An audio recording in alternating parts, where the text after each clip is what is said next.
உங்களுக்கு ஒரு சீக்ரெட் ஒண்ணு சொல்லிக் குடுக்குறேன். டிஎன்ஏன்னு இப்ப சொல்லிட்டு இருக்காங்கல்ல. அந்த டிஎன்ஏ இஸ் ஈக்குவல் டூ போட்டா என்ன அப்டின்னா, உங்களுடைய மரபு ரீதியாக வரக்கூடிய அனைத்துமே உங்களுடைய டிஎன்ஏல ரிஜிஸ்டர் ஆயிருக்கும். கரெக்ட்டா தானே சொல்றேன்? எஸ். எனக்கு தெரிஞ்ச சின்ன அறிவு சயன்ஸ் அது. ரிஜிஸ்டர் ஆயிருக்கும். பழக்கவழக்கங்கள்ல இருந்து, உங்களுடைய பண்பாட்டிலிருந்து, உங்களுடைய ஆளுமையிலிருந்து, உங்களுடைய அதிகாரத்திலிருந்து, உங்களுக்கு வரக்கூடிய கொடுப்பனையிலிருந்து, ஒரு ஜோதிடரா பேசுனா உங்களுக்கு வரக்கூடிய கொடுப்பனையிலிருந்து, எல்லாமே இந்த டிஎன்ஏ மூலமாகத்தான் உங்களுக்கு கடத்தப்படுகிறது. இதுதான் நம்ம தொன்று தொட்டு 7 தலைமுறை, 8 தலைமுறை ஒரு ஜாதகத்த திறந்தாலே, ஒரு அஸ்ட்ராலஜர் நான் முதற்கொண்டு எல்லா அஸ்ட்ராலும் சொல்றது ஒரு 13 தலைமுறைய ஒரு ஜாதகத்த பார்த்தா சொல்லிடலாங்க. ஒரு 7 தலைமுறைய சொல்லிடலாங்க.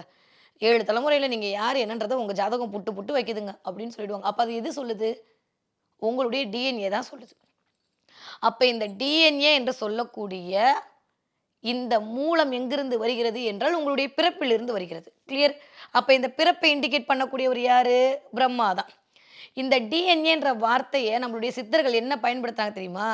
சஞ்சித கர்மா. கயல் அக்ரோ ஃபுட்ஸ், ஆரோக்கியமும் பாரம்பரியமும் நிறைந்த கயல் செக்கு கடலை எண்ணெய்.